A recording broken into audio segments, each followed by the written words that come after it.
This is chapter 10 of a series of short stories about 1919 and the things that were travelling across the desk with dispatches and intelligence reports of the then Prime Minister David Lloyd George.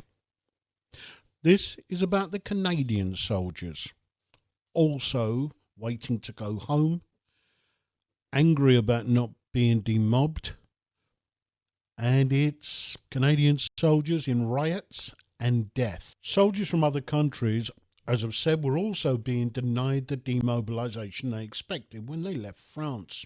And two major riots involving Canadian soldiers demonstrate their anger and the end of battlefront discipline.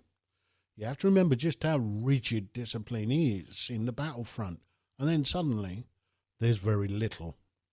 The first riot was at Kinmel Bay, the army camp near Rhyl, North Wales.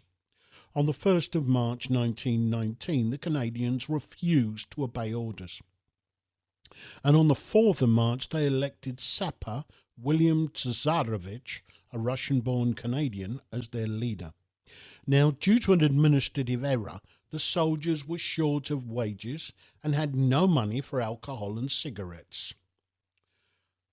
So they decided to resolve this by looting the officers' canteen and mess, taking the red curtains that were located there and attaching them to poles to make red flags.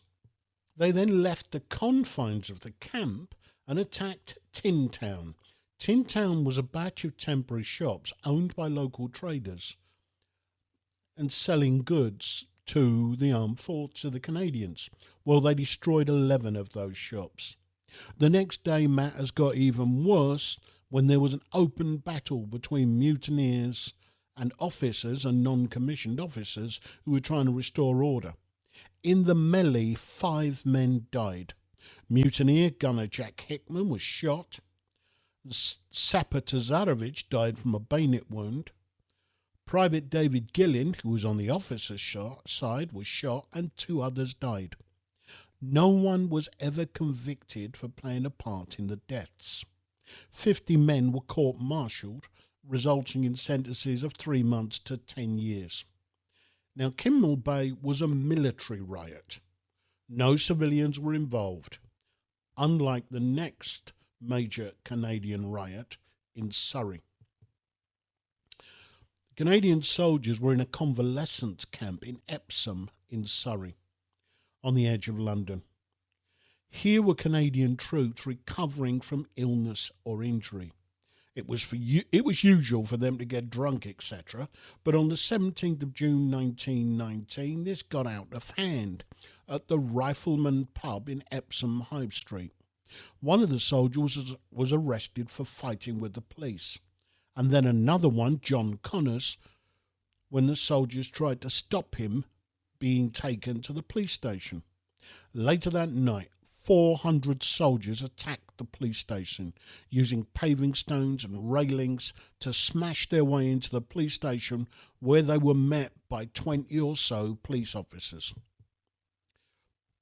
Now, in the middle of this, what happened was all of the off-duty police, hearing what was going on, did their best to get to the police station, cycling, which was their main transport.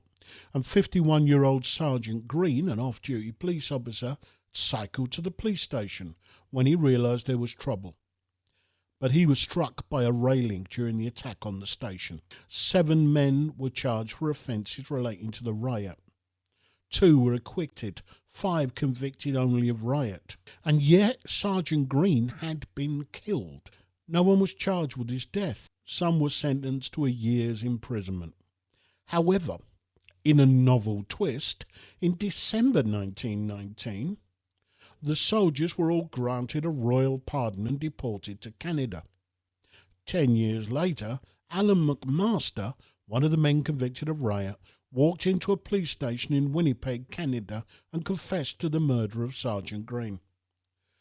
The British authorities, embarrassed by this problem, decided that the matter had been dealt with, and he was freed. Now, Sergeant Green, as I say, died in this riot.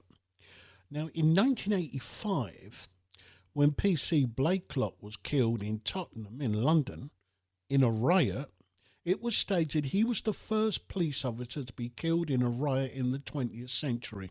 Now, that riot involved black people and it made for a dramatic headline, but it was factually incorrect. So the other soldiers were causing just as many problems for David Lloyd George as his own soldiers.